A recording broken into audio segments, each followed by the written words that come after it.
Guys हम पढ़ने वाले हैं एक इंटरेस्टिंग स्टोरी। इंग्लिश से हिंदी कैसे निकालें, तो इस स्टोरी का नाम है द फूलिश डिसाइपल्स, मूर्ख शिष्य। तो देखते हैं मूर्ख शिष्य कौन होते हैं। तो इस स्टोरी से आपको पता चल जाएगा कि मूर्ख शिष्य किन्हें कहते हैं। तो कहानी काफ़ी इंटरेस्टिंग है, वीडियो में बने रहें। चलिए स्टार्ट करते हैं। वंस अपॉन ए टाइम, एक समय की बात है। तो वंस अपॉन का मतलब निकालोगे आप, एक समय की बात है, ठीक, एक बार की बात है। There was a very learned saint. तो देयर का मतलब बेसिकली वहाँ होता है जहाँ पे कोई सब्जेक्ट नहीं होता, वहाँ पे इसका यूज़ होता है। There was a very learned saint, कि बहुत सीखा हुआ या बहुत विद्वान संत थे या संत था। एक समय की बात है कि वहाँ एक बहुत विद्वान संत थे, बहुत विद्वान संत थे। ही वॉज नोन, उन्हें जाना जाता था। पेसिव वॉइस है, उन्हें जाना जाता था। सब्जेक्ट प्लस वर्ब की थर्ड फॉर्म आ गई है इसमें, तो क्या पेसिव वॉइस है। उन्हें जाना जाता था all over for his powers, उनकी शक्तियों के द्वारा, उनकी शक्ति की वजह से उन्हें जाना जाता था। All over for his powers का मतलब है कि उनकी शक्ति द्वारा क्या है, उन्हें जाना जाता था। वन डे एक दिन he was walking with his disciples. One day एक दिन ही वॉज, वह घूम रहे थे, विद हिज डिसाइपल्स, अपने शिष्यों के साथ। एक दिन वो अपने शिष्यों के साथ घूम रहे थे। वॉकिंग विद का मतलब है घूमना, टहलना। आगे पढ़ें। ऑन द वे नोट कर लें, इसका मतलब होता है रास्ते में। ऑन द वे रास्ते में ही सा उन्होंने देखा ए पॉन्ड, एक तालाब, फुल ऑफ फिश, मछलियों से भरा। उन्होंने मछलियों से भरा एक तालाब देखा।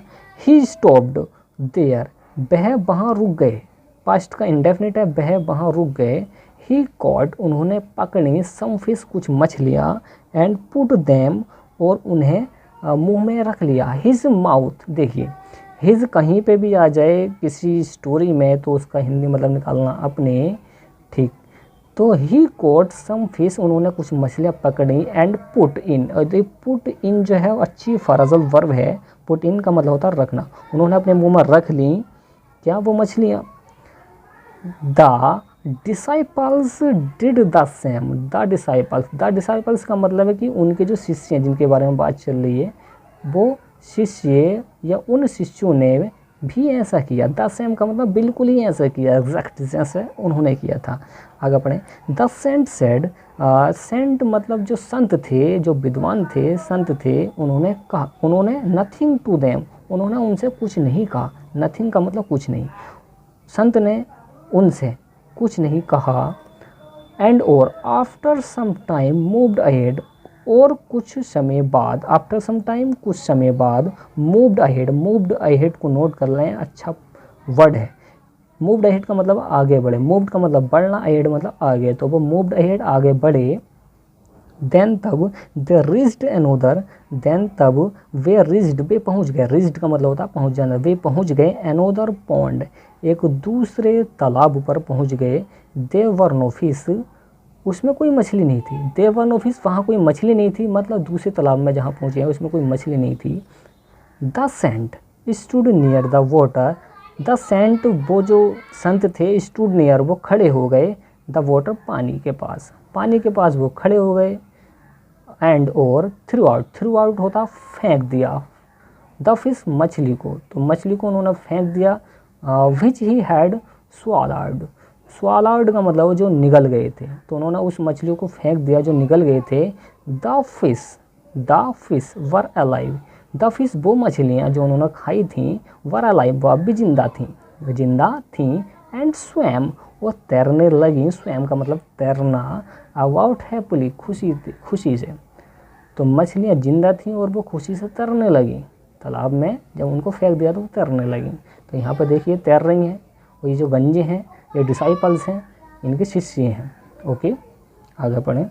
The disciples also through out, the disciples शिष्यों ने भी थ्रू आउट फेंक दिया था फिश मछली को। बट परंतु दोज फिश वो मछलियाँ हैड डाइड मर चुकी थी या मर गई थी। पास्ट का परफेक्ट है, हेड का यूज़ हुआ है। द डिसाइपल्स ऑल्सो मतलब शिष्यों ने भी थ्रू आउट फेंक दिया था फिश मछलियों को, बट परंतु द फिश हैड डाइड, परंतु मछलियाँ मर गई थीं। दे कुड नॉट अंडरस्टैंड, वे नहीं समझ सके, वे नहीं समझ सके। अंडरस्टैंड, अंडरस्टैंड का मतलब होता है समझना। वे नहीं समझ सके, हाउ कैसे द सेंट्स। देखिए ये कोमला का एस टांग दे, इसका मतलब निकला का। सेंस का मतलब विद्वान का या की, विद्वान का या की। फिश वर अलाइव, विद्वान की मछलियाँ अब भी जिंदा थीं। क्या थी? जिंदा थी, वो ये समझ नहीं पाए हैं उनके जो शिष्य हैं। एट दिस, इस पर द सेंट साउटेड, सेंट जो है वो चिल्लाया। द सेंट शाउटेड चिल्लाया। फूल्स बेवकूफो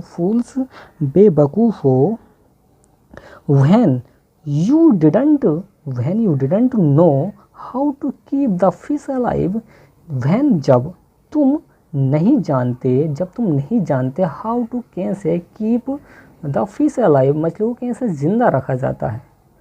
तो पास्ट का इंडेफिनिट है हाउ डिड नो, जब तुम नहीं जानते। हाउ कैसे, कीप द फिश, कीप होता रखना, मछलियों को कैसे जिंदा रखा जाता है, मछलियों को कैसे जिंदा रखा जाता है। Why did you imitate me, why क्यों, इंट्रोगेटिव सेंटेंस है, ये भी पास्ट का इंडेफिनिट है। वाई क्यों, डिड यू इमिटेट मी, क्यों तुमने मेरी नकल की, ये भी पास्ट का इंडेफिनिट है, क्यों तुमने मेरी नकल की। द डिसाइपल्स, वो शिष्य वर रेड फेस्ड, उन शिष्यों का चेहरा लाल हो गया। एंड और could only apologise to the saint, और केवल उन्होंने क्या है, संत से माफ़ी मांगी। तो केवल संत से ही माफ़ी मांग सकते थे, उन्होंने क्या, संत से माफ़ी मांगी थी। तो देखिए ये स्टोरी हमें सिखा कर जाती है कि मोरल क्या है। इसमें मोरल एक अच्छा पॉइंट है, ये जो मोरल है, नेवर इमिटेट एनीवन ब्लाइंडली, अंधे होकर। नेवर, कभी नहीं, इमिटेट, नकल करनी चाहिए, एनीवन, किसी की भी, ब्लाइंडली, अंधे होकर या आंखों पर पट्टी बांधकर। तो कभी भी आंखों पर पट्टी बांधकर किसी की नकल नहीं करनी चाहिए। तो अपने दिमाग से काम लेना चाहिए, ये कहना चाह रहे हैं इस स्टोरी में। जो भी करो सोच समझ के करो, किसी को देख के कॉपी मत करो, उसमें काफ़ी नुकसान रहता है। उम्मीद है कि आपको ये जो स्टोरी है काफ़ी पसंद आई होगी, काफ़ी कुछ सीखने मिला होगा इस स्टोरी से। तो स्टोरी पसंद आई है तो आप वीडियो को लाइक एंड शेयर कीजिए और चैनल को सब्सक्राइब कीजिए।